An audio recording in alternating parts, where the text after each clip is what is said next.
You love your cat more than almost anything. And that's exactly why this is hard to hear. Some of the things you do because you love them are quietly making their life smaller. Not out of neglect, out of affection aimed the wrong way. Your cat can't tell you when a habit hurts. It just pulls away, hides, or flinches, and you're left wondering what changed. So today we're fixing 10 everyday habits your cat has been silently asking you to stop. None of this is about guilt. You're here, which already makes you the kind of owner who cares. Some of these take 30 seconds to change, and stay till the end, because one habit near the end could genuinely save your cat's life. Let's start gently, with the one almost all of us are guilty of, kissing your cat on the nose and pressing your face right up to theirs. To you, it's the purest kind of love. To your cat, it's an ambush. That little nose carries around 2 million scent receptors, and your breath hits it like a hurricane. Coffee, toothpaste, lunch, all of it. A face pressed close is also how a predator moves in before an attack. And your cat feels that in its bones. That's why it turns away. It isn't rejecting you, you're just overwhelming it. And here's the part people get wrong. They hear that cats say I love you with a slow blink. They try it, and their cat just stares back, baffled. The trick is to be relaxed and unhurried. Half close your eyes, hold it, look away. Do that from across the room, and you're speaking its language. Next, waking your cat up and feeding it the second it stirs. A cat sleeps 16 to 20 hours a day. And that sleep isn't laziness. It's when the body repairs itself and the brain files away the day. You see a warm, fluffy ball and you can't resist a poke. But every interrupted nap chips away at that recovery. Let it come to you when it wakes on its own, and be careful what you teach at breakfast. If food appears the moment your cat opens its eyes, it learns one ruthless lesson. Waking equals food. Then it starts waking you. 4 a.m., 3, 2. It isn't being cruel, it's just brilliant at training you. Feed 30 to 60 minutes after you get up instead, and the early morning concerts stop within a couple of weeks. Now the habit that seems harmless until it isn't. Letting your cat bite your hands in play. A kitten nibbling your fingers is adorable. The same cat full grown can send you to a doctor, because cat bites drive bacteria deep, and hospital visits over an infected bite are real. Every time your hand becomes the toy, you teach your cat that fingers are prey. Now, not every bite means trouble. A soft bite during a cuddle, followed by a lick or a purr. Is your cat literally saying I love you? That's a love bite. But a hand that moves like fleeing prey invites the hunting kind. So use a wand toy or a mouse, never your fingers. And if teeth land on skin, freeze. Don't yank away. Pulling looks exactly like escaping prey and makes it worse. Go still, and the game is over. This next one has drawn blood from almost every cat owner alive. Your cat flops over, shows you its belly, and of course you reach to rub it. A heartbeat later, claws are around your wrist. Here's the thing, an exposed belly is not an invitation. It's the highest compliment a cat can pay you. It's saying I feel safe enough to be defenseless next to you. Touch that vulnerable spot. An instinct fires before affection can stop it. And it's the same story with petting that runs too long. Plenty of cats melt into a few strokes, then suddenly turn and grab your hand, and you swear they attacked for no reason. They didn't. They hit their limit, and you missed the warning. The flicking tail, the skin twitching, the ears turning sideways. Watch for those. Stick to the cheeks and the chin, and stop before they ask you to. And if you think those were the painful ones, take a breath. Because the next few move from hurt feelings into real danger, and the 3 at the very end can actually cost your cat its life.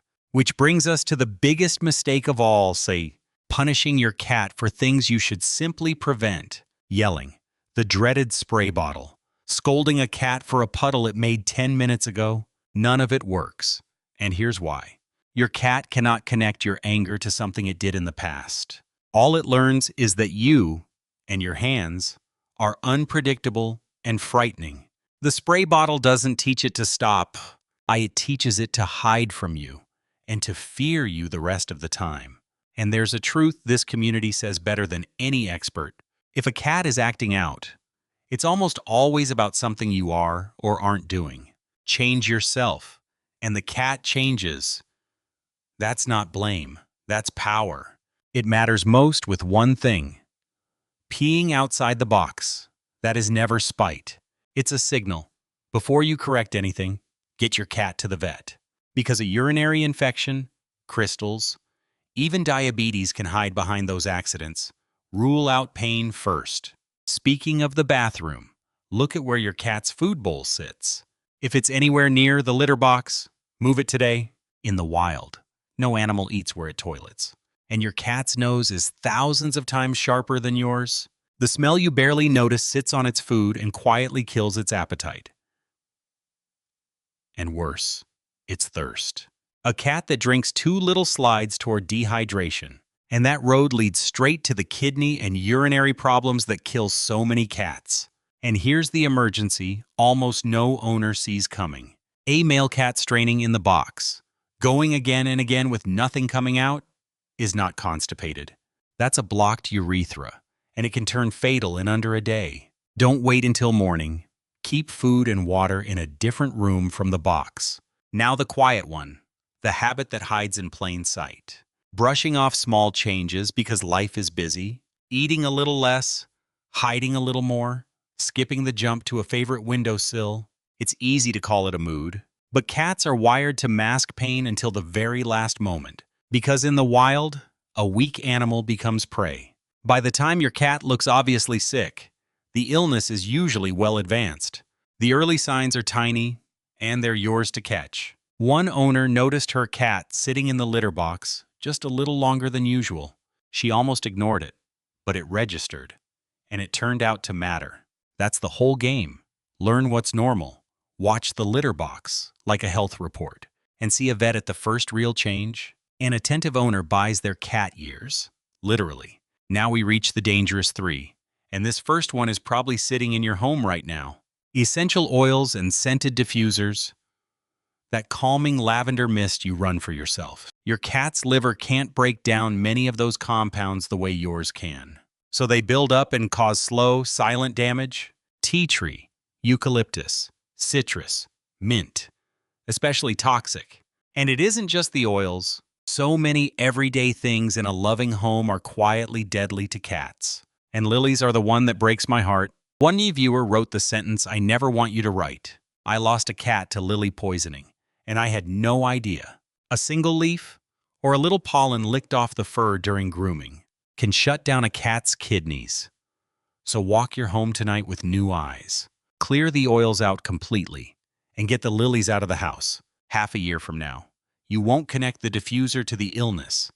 So trust me now. The second danger is the one gravity is waiting on. Open windows without a proper screen. There's a real medical term for this: high-rise syndrome, and vets see it constantly, especially in spring when the windows finally open. You've heard that cats always land on their feet. It's a half-truth. From 2 or 3 floors up, they don't have time to twist and brace. And from higher than that, nothing survives the impact. Your cat can sit on that sill safely for years. Then one bird, one flicker of movement, one lost inch of balance, and it's gone. A flimsy insect screen won't hold a cat's weight for a second. You need a sturdy screen, metal mesh, or a fully enclosed balcony. It costs almost nothing next to the surgery or the loss. Don't trust your cat's caution here. Protect it from its own instincts. And the last one looks completely harmless, which is exactly why it's the cruelest. Trimming your cat's whiskers. Please never do this. Those whiskers are not decoration and they are not hair. They're a living sensory organ, wired with nerves. Your cat uses them to measure gaps, judge distances, and feel the air move around an object. In total darkness, they replace its eyes, cut them off, and your cat doesn't just look a little bare. It goes disoriented, it misjudges jumps, walks into furniture, and stops feeling safe in its own home, the one place it should be able to relax. They grow back, but only after months of quiet fear. So if a groomer ever reaches for them, Stop them. If a child thinks they're tidying up the cat, explain why they must never touch them. One quick gift before you go, because it undoes a lifetime of cartoons. That saucer of milk is a myth. Most adult cats are lactose intolerant or they lose the enzyme to digest it after kittenhood. So milk brings them cramps and diarrhea, not joy. They drink it because it's fatty and tasty, not because it's good for them. Skip it. Fresh water and good food are all your cat has ever needed. So there they are, 10 habits that feel like love and quietly work against it. And notice the thread running through all of them. Every single one gets fixed on your side, not your cat's. That's the good news hiding in this whole list. You don't need a different cat. You just need to see the world a little more the way it does. Your cat has been telling you all along, in the only language it has. Now you can finally answer? So go find them right now. Skip the kiss on the nose and give them a slow, sleepy blink instead. Then tell me in the comments which of these 10 surprised you the most.